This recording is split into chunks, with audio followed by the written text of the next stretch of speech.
Shalom, Bapak Ibu dan saudara-saudari yang terkasih, jumpa lagi dalam Sikat Sabda Iman Katolik Hari Rabu Pekan Biasa ke-19 10 Agustus 2022. Hari ini gereja merayakan Pesta Santo Laurentius, Diakon dan Martir.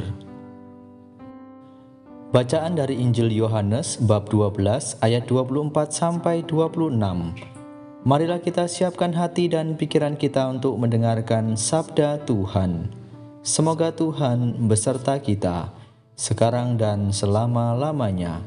Inilah Injil suci menurut Yohanes. Dimuliakanlah Tuhan. Menjelang akhir hidupnya, Yesus berkata kepada murid-muridnya, "Jikalau biji gandum tidak jatuh ke dalam tanah dan mati, ia tetap satu biji saja. Tetapi jika mati, ia akan menghasilkan banyak buah. Barang siapa mencintai nyawanya, ia akan kehilangan nyawanya. Tetapi barang siapa tidak mencintai nyawanya di dunia ini, ia akan memeliharanya untuk hidup yang kekal. Barang siapa melayani aku, ia harus mengikuti aku. Dan di mana aku berada, di situ pun pelayanku akan berada. Barang siapa melayani aku, ia akan dihormati Bapa." Demikianlah sabda Tuhan. Terpujilah Kristus. Bapak, Ibu, dan saudara-saudari yang terkasih, renungan hari ini akan dibawakan oleh Pater Laurentius, MSSCC, dari Italia. Selamat mendengarkan.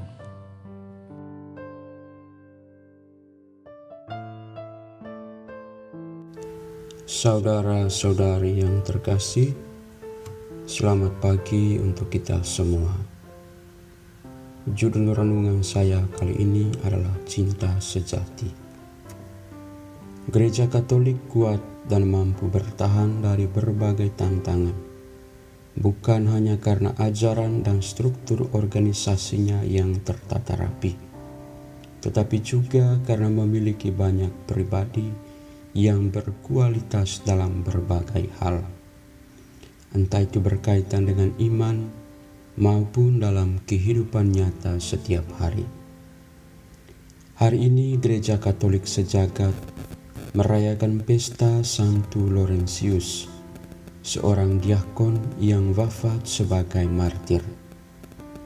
Menurut catatan sejarah, Laurentius adalah salah satu diakon yang membantu Paus di Roma. Paus Sixtus II memberikan kepercayaan kepada dia untuk mengurus harta kekayaan gereja dan membagi-bagikan derma kepada para fakir miskin di seluruh kota Roma. Selain itu, tugasnya juga melayani Paus dalam setiap upacara keagamaan. Laurentius menjalankan tugasnya itu dengan penuh sukacita dan cinta. Melalui pelayanannya, banyak orang merasakan kehadiran gereja dalam kehidupan mereka. Laurentius tidak takut untuk menghadapi berbagai tantangan dalam hidupnya, meskipun kehidupannya terancam. Setelah Paus Sixtus II ditangkap oleh penguasa Roma, Diakon Laurentius pun ikut ditangkap. Penguasa Roma membujuk dia untuk menyerahkan semua harta gereja. Tetapi Laurentius justru membawa semua orang miskin ke hadapan penguasa Roma agar diberikan perhatian yang layak. Tindakan Laurentius itu sangat melukai hati penguasa Roma. Karena itu ia pun ditangkap, disiksa, dan dipanggang di atas bara api. Namun Laurentius tidak pernah gentar sedikit pun.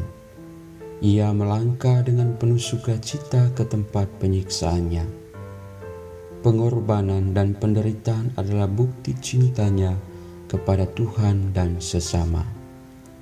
Saudara-saudari yang terkasih, tindakan Laurentius ini adalah wujud nyata akan ajaran Yesus sendiri.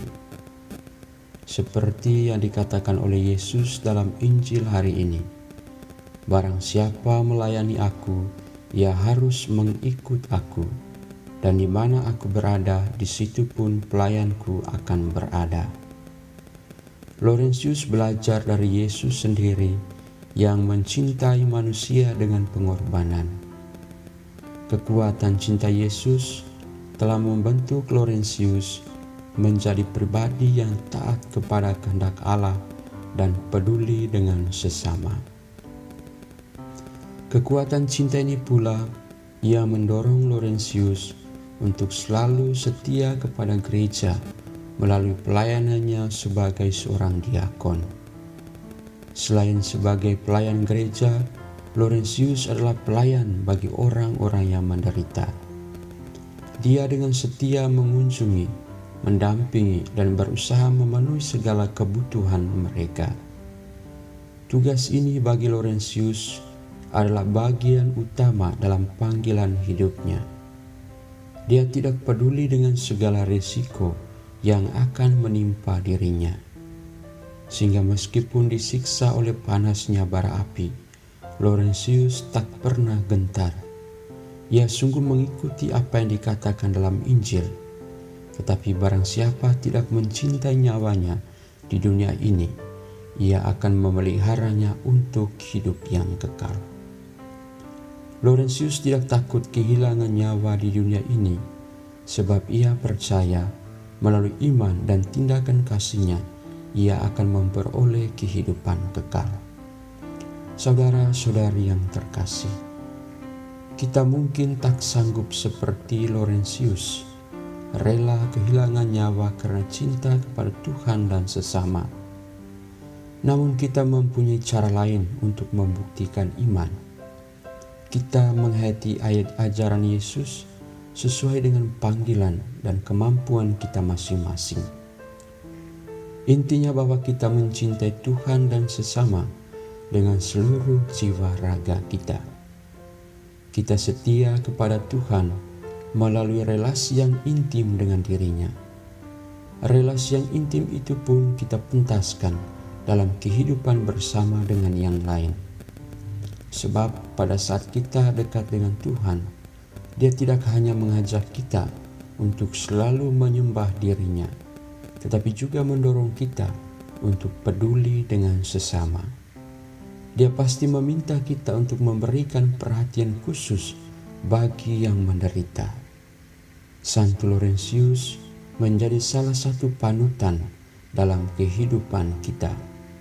Cara hidupnya mengajarkan kita untuk semakin setia kepada Tuhan dan mendorong kita untuk semakin peduli dengan sesama dan lingkungan hidup. Semoga Tuhan memberkati kita semua.